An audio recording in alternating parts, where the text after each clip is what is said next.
do nosso show, porque a gente tem a oportunidade de mostrar para vocês um pouquinho de um DVD que nós gravamos chamado João Neto e Frederico, Só Modão. É um DVD muito bacana que a gente tem o maior carinho por ele. Tá sendo vendido aí hoje, né? Tá na mesa de som, quem quiser comprar o DVD Só Modão, tá sendo vendido ali, que é muito bom esse DVD. Tem DVD de palmas também, tudo aí. Além disso, a gente mostra para vocês um pouquinho das nossas influências, os artistas que nos influenciaram, as músicas que nós cantamos muito na nossa época de barzinho em Goiás. E esse radinho a gente traz também para colocar um pouquinho da história da música sertaneja. Para quem não conhece, até pouco tempo atrás, a nossa música sertaneja ela sofreu um preconceito muito grande. Só tocava no radinho, igual a esse aqui no AM, bem pouquinho chiando, né, Fred? O povo tinha vergonha de falar que gostava da música sertaneja. Mas de um tempo pra cá, essa realidade está completamente diferente. Hoje ultrapassou fronteiras na música sertaneja. Tá bombando geral, né? E além do radinho, além desse instrumento aqui atrás que é a sanfona, tem um outro instrumento que, na hora que a gente tocar ele aqui, vocês vão arrepiar, quer ver? E o Cis, chega pra cá, menino, e coloca esse negócio aí pra conversar. Quero ver, vai, quero ver.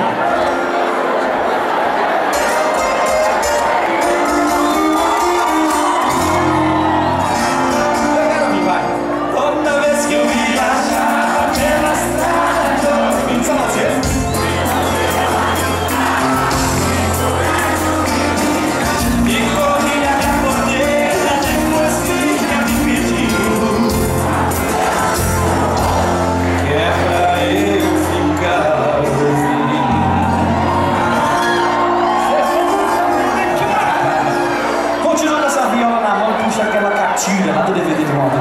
A bruta!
Moça de hoje eu não facilito.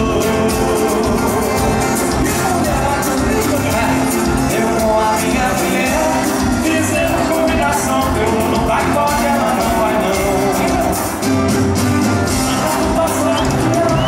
Sábado que vem ela ficou.